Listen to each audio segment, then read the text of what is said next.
Bailey Boswell's attorneys are taking multiple strategies to try to persuade a three-judge panel not to sentence their client to death. Defense attorney TODD Lancaster says one of the reasons Boswell should be sentenced to life instead of death is out of sympathy for the family, including Boswell's 5-year-old daughter. 4 family members testified via recorded videos, including Boswell's mother, Priscilla.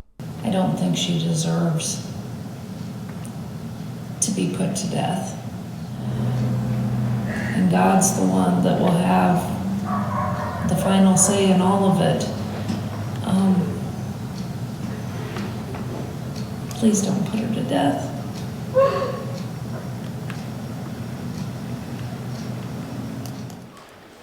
All family members described Boswell as a high achiever during high school and a loving mother later on.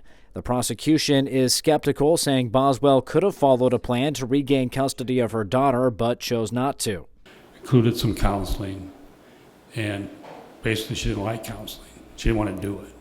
The defense is arguing Boswell wasn't acting like her real self at the time of Loof's killing because she was under the dominance of Aubrey Trail, her co-defendant who was sentenced to death in early June. They are all scared of Aubrey Trail, that he has made threats to them physically, he's coerced them with financial support and demands they either pay him back or do what he wants.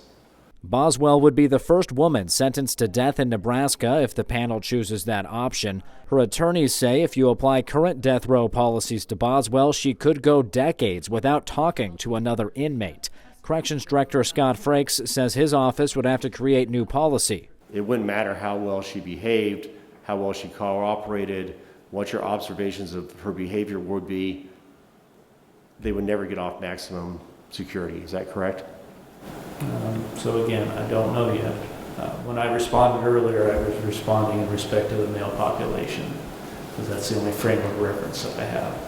The hearings will wrap up on Friday, then the 3-judge panel will review the arguments and announce a sentence at a later date. In Wilbur, Michael Shively, News Channel, Nebraska.